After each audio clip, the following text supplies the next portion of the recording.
Et il faut savoir que l'éponge se développe assez rapidement. Elle a la faculté par contre que si on la coupe bien, on laisse la base, c'est qu'elle se recicatrice, elle se régénère, elle repousse. C'est beaucoup de travail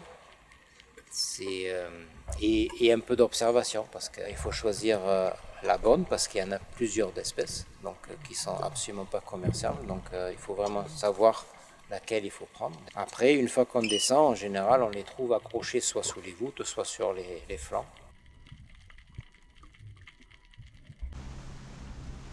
C'est dans la baie de Carqueiranne, au large des côtes varoises, tôt le matin, que Patrick Petroniani, 52 ans, récolte les éponges de mer.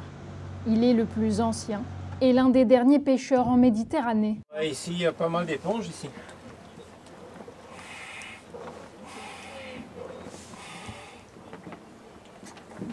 Donc là, j'ai fait les pré-tests de la machine. Voilà. Ouais, ici, c'est un endroit qui est pas mal. En plus, je viens de travailler quand je dois me mettre à l'abri. Ici, tu as un fond à peu près de 15 à 20 mètres. Quoi. Voilà, donc c'est vraiment des petits fonds quand tu ne peux pas travailler au large. Au moins, tu te fais toujours ta journée. Voilà.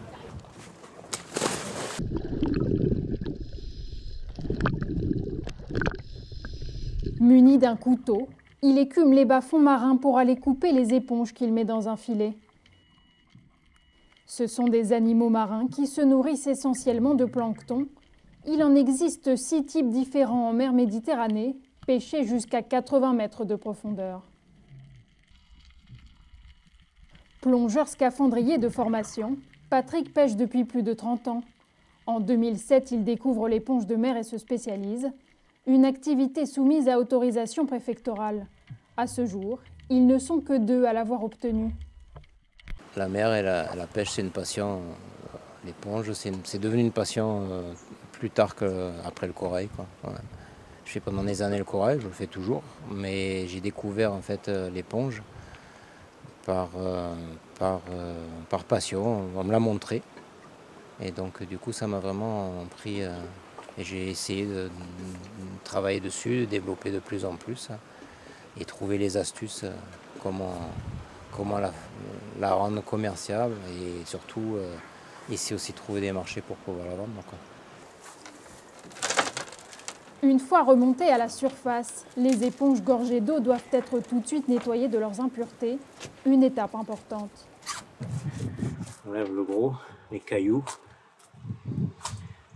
Et après à la maison, je ferai tranquillement le reste.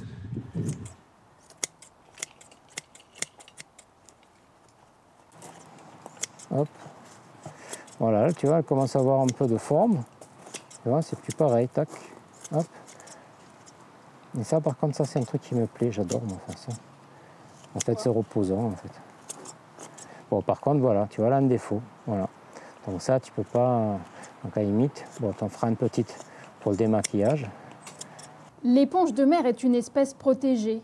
Aucune crainte, donc, de concurrence déloyale de la part de pêcheurs amateurs. Il faut compter 3 jours pour la préparer et la faire devenir un accessoire pour le bain. Alors, il s'agit de lui donner un bel aspect, uniformiser ses contours et la rendre plus pratique à l'usage. Objectif, en faire un produit séduisant qui attire l'œil sur les marchés.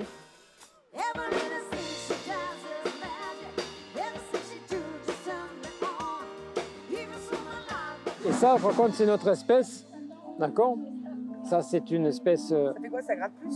Je vais vous montrer, je l'ai dans l'eau. Et ça, c'est encore une autre espèce aussi. Voilà, regardez, venez voir. En fait, la grande bosse. Je vous laisse prendre, comme ça, vous voyez la différence. Voilà. Patrick Petroniani vend ses éponges dans des savonneries ou sur des marchés de producteurs locaux, comme ici à Bornes-les-Mimosas. Un événement de ce type rassemble plus de 2000 personnes. De quoi faire connaître son produit aux curieux de la région. Là, j'en ai 4, je vais en offrir. Non, celle-là, c'est moi, Ah, ben, je fais cadeau. Ouais. Je n'en achetais pas spécialement, mais l'idée là, que ça a été cueilli, si on peut, je sais pas si on dit cueilli ici, et que c'est d'ici, et de voir le monsieur qui fait ça, bah, c'est encore mieux, quoi. On ne savait même pas que ça existait. Hein. On achète plutôt des éponges qui viennent de Chine, alors qu'on devrait acheter des éponges qui viennent du coin. Ces éponges varoises peuvent tenir jusqu'à 10 ans avec un entretien tout simple. Comptez en moyenne entre 10 et 12 € pour les plus grandes. Le pêcheur vend quelques centaines d'éponges par an, une soixantaine rien qu'aujourd'hui. Un succès, même si la promotion de son produit n'est pas son point fort. Le plus dur, entre guillemets, c'est justement la commercialisation. Parce que le pêcher, bon, c'est vraiment le terrain. Mais après la commercialisation, on s'aperçoit que quand même pour percer, c'est pas évident. Mais c'est pas parce que c'est, entre guillemets, un produit compliqué à vendre, c'est que parce que c'est très peu connu, on s'en sert plus comme à l'époque. L'utilisation domestique de l'éponge de mer remonte à l'Antiquité. La pêche connaît son âge d'or juste après la Seconde Guerre mondiale. L'industrie de l'éponge est maintenant modernisée et si certains pêcheurs pratiquent encore la plongée, ce sont le plus souvent des scaphandriers qui recueillent les éponges au fond de l'eau. Un âge d'or qui s'essouffle vite. Les accidents de plongée deviennent quotidiens et puis les éponges subissent la chaleur des grandes canicules. Le réchauffement climatique met au défi la profession et l'avenir des pêcheurs et inquiète les scientifiques. Le changement climatique, c'est la principale raison de la raréfaction des éponges en Méditerranée, avec des événements que l'on a assez bien liés aux premiers épisodes que l'on qualifie de canicules sous-marines dans le milieu des années 80, qui a vraiment fait que la pêche s'est complètement arrêtée pendant plusieurs années dans tous les pays producteurs de Méditerranée. Les épisodes caniculaires risquent d'être de plus en plus fréquents et causer la disparition de plusieurs espèces d'éponges. Mais au-delà de la question écologique, le métier de pêcheur est menacé au quotidien. On ne peut pas en vivre réellement de l'éponge. C'est une pêche complémentaire. On a de plus en plus de restrictions, de plus en plus de réglementations. Donc les jeunes, ils n'ont pas envie de se lancer là-dedans. Ce n'est pas un métier d'avenir, ça non.